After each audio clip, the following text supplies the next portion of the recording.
रात की आखिरी ट्रेन धवलगढ़ स्टेशन पर आकर रुकी।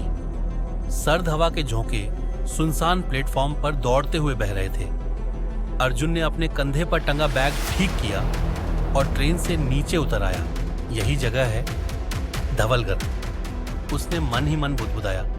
स्टेशन के बोर्ड पर टिमटिमाती रोशनी में लिखा था, अर्जुन एक लेखक था। उसकी कहानियां शहर में काफी मशहूर थी, लेकिन पिछले कुछ महीनों से उसके दिमाग में एक भी नई कहानी नहीं आ रही थी। उसी दौरान उसे एक अजीब सा पत्र मिला। उस पत्र में सिर्फ इतना लिखा, धवलगढ़ आओ, तुम्हारी अगली कहानी के लिए सब कुछ यहीं मिलेगा, लेकिन सावधान रहना। ना उस पत्र पर कोई नाम था, ना कोई हस्ताक्षर। अर्जुन के मन में स्टेशन से बाहर निकलते ही उसकी नजर एक पुरानी जीप पर पड़ी। जीप के पास एक बुजुर्ग व्यक्ति खड़ा था। उसके चेहरे पर चिंता की गहरी लकीरें थीं। अर्जुन बाबू, उस आदमी ने धीमे स्वर में पूछा। हाँ, मैं ही अर्जुन। मैं गंगाराम, गांव वालों ने आपको लाने भेजा है। आइए बैठिए।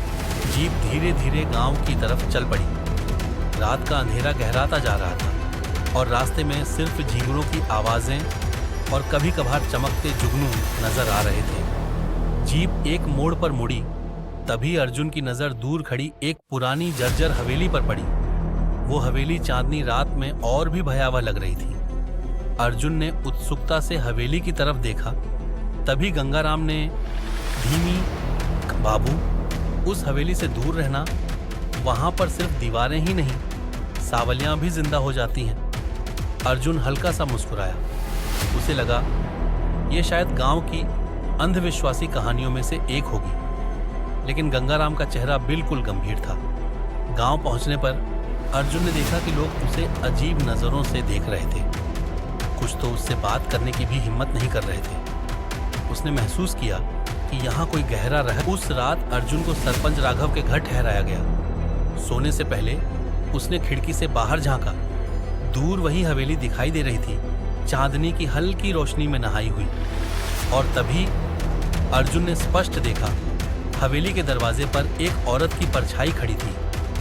धीरे धीरे वह परछाई हवेली के अंदर चली गई और फिर गायब हो गई। अर्जुन का दिल जोर जोर से धड़कने लगा।